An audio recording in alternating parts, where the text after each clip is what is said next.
Friends जो widow जो जिसको काउंट किए थे फ्रांसिस बेकन सर, उनका नाम था एलिजाबेथ हैटन, और जिनसे उन्होंने मैरिज की थी उनका नाम था एलिस बरहम। जिससे मैरिज किए थे बरहम थी। देखिए फ्रेंड्स, अगर आपको एम से मतलब बरहम, अगर आप कंफ्यूज हो रहे हैं तो ध्यान दीजिएगा, यहाँ पे एम में यानी मैरिज की थी बरहम से, यानी एलिस बरहम से फ्रांसिस बेकन सर ने मैरिज किया था, जो कि 14 ईयर्स की थी। और बेकन सर ने जिनको काउंटेड किया था वो थी एलिजाबेथ हैटन। किसको काउंटेड किए थे फ्रांसिस बेकन सर? एलिजाबेथ हैटन। और किससे मैरिज किए थे? एलिस बरहम। एलिस बरहम का एज था 14 ईयर्स, जबकि जिसको काउंटेड किए थे वो थी एक यंग विडो थी। ठीक है फ्रेंड, नेक्स्ट चलते हैं 11 नंबर का। बेकन डाइड किससे हुए थे? निमोनिया से। बेकन सर डाइड किससे हुए थे? किसके कारण हुए थे? निमोनिया के कारण हुए थे। Who referred to Bacon as the wisest, brightest and meanest of mankind. एक राइटर है फ्रेंड्स, आपको पता होगा, एलेक्जेंडर पोप, जिन्होंने कि द रेप ऑफ लॉक, जो कि एक मॉक हीरोइक इपिक है, उसके बारे में वो बुक इन्हीं का है, एलेक्जेंडर पोप सर का है। उनका एक एसे ऑन मैन एक क्रिटिकल वर्क भी है। किसका? एलेक्जेंडर पोप का। कौन सा वर्क है? Essay on man. उसमें एलेक्जेंडर पोप ने क्या कहा है? फ्रांसिस बेकन सर को रिफ़र किया है the wisest, brightest and meanest of Mankind. Wisest, brightest, meanest of Mankind. कौन बोला? Alexander pope. एलेक्जेंडर पोप बोले हैं। किस में बोले हैं? Essay on man. तो 30 नंबर का क्वेश्चन फ्रेंड्स है, the first edition of beckons essay contains. जो फ्रांसिस बेकन सर का जो एसेस था वो 3 पार्ट्स में हुआ था। कितने पार्ट्स में हुआ था फ्रेंड्स? 3 पार्ट्स में हुआ था। फर्स्ट पार्ट है इनका जो 1597 में आया था। उसमें कितना कलेक्शन था? उसमें 10 एसेज का कलेक्शन था, मतलब उसमें 10 एसेज को पब्लिश किया गया था, जो कि 1597 में आया था।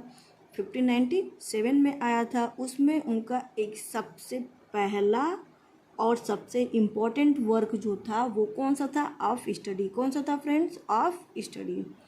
14 नंबर का क्वेश्चन देखिए friends, who allow to Justin pilot एक आप पढ़ेंगे, इसी एलटी में 2 बुक उनका 2 ऐसे जो है उसको प्रिस्क्राइब किया गया है। तो पहला जो एक उनका वर्क है वो है आपका ऑफ स्टडी, और दूसरा बुक जो है ऑफ ट्रूथ। तो ट्रूथ के स्टार्टिंग में ही आप देखेंगे जस्टिन पायलट का जिक्र है। जस्टिन पायलट का जिक्र जो है ऑफ ट्रूथ में किए हैं, जो कि 3rd एडिशन में, फर्स्ट एडिशन में आपका ऑफ स्टडी पब्लिश हुआ था, 3rd एडिशन में ऑफ ट्रूथ पब्लिश हुआ है। तो ऑफ ट्रूथ में जो है जस्टिन पायलट का जिक्र मिलता है। The aphoristic style is associated with, यानी इसमें ये कह रहे हैं, क्वेश्चन में कहा जा रहा है कि एफोरिस्टिक स्टाइल जो है वो किससे एसोसिएटेड है, यानी किससे जुड़ा हुआ है? एफोरिस्टिक स्टाइल वो है फ्रांसिस बेकन सर से। किससे जुड़ा है? फ्रांसिस बेकन सर से। अब ये एफोरिस्टिक स्टाइल क्या होता है? तो फ्रेंड्स आगे चलिए हम आपको अच्छे से उसको समझाते हैं नेक्स्ट अगले क्वेश्चन में। 60 नंबर का क्वेश्चन है, beside English Bacon also wrote in, यानी इसमें कहा जा रहा है कि फ्रांसिस बेकन सर जो हैं वो इंग्लिश के अदर और कौन सा लैंग्वेज लिखते थे? तो वो लिखते थे लैटिन में। किस में लिखते थे? लैटिन में। एक वर्क इनका है, आपको याद होगा, जो कि मोरेज यूटोपिया से इंस्पायर हुआ है। ठीक है, तो चलिए फ्रेंड्स उसको भी आगे हम बताते हैं, थोड़ा अच्छे से बताएंगे। Bacon lived and wrote during the, ये आपको पता है कि बेकन सर जो हैं वो किसके काल में थे? वो एलिजाबेथ के काल में थे। तो जाहिर सी बात है जिस काल में रहेंगे उसी काल के बारे में लिखेंगे। तो रोट ड्यूरिंग द यानी किस में जिए हैं और किस काल में लिखे हैं? तो वो एलिजाबेथन एज में। एलिजाबेथ इनको कोर्ट भी की थी, किस नाम से बुलाई थी इनको? Young Lord keeper. पिछला क्वेश्चन है आपका 4 नंबर का, यंग लॉर्ड कीपर इनको बुलाई भी थी।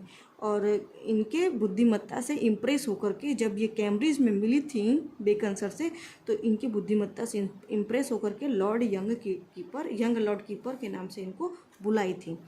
तो उन्हीं के काल में, यानी एलिजाबेथ के काल में ही इनका जन्म हुआ था, ये पले बड़े हैं और उसी काल में अपना राइटिंग का करियर भी किए हैं।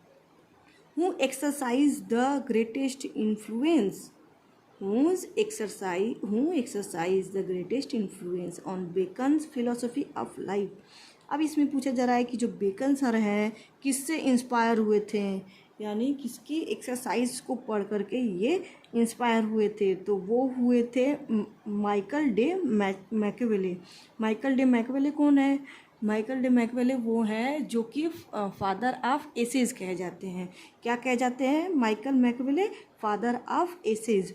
और फादर ऑफ इंग्लिश एसेज अगर पूछा जाए आपसे, फादर ऑफ इंग्लिश एसेज, तो आप बोलेंगे फ्रांसिस बेकन। और जब आपसे पूछा जाए फादर ऑफ एसेज तो आप बोलेंगे मैकियावेली, माइकल डे मैकियावेली। इनका पूरा नाम है माइकल डे मैकियावेली। इनसे ही फ्रांसिस बेकन सर एसेज लिखने का इंस्पिरेशन लिए हैं। 90 नंबर का क्वेश्चन है, who among the following is best known for the aphorism in English pros. अब एफोरिज्म जो है वो कौन यूज़ किया है?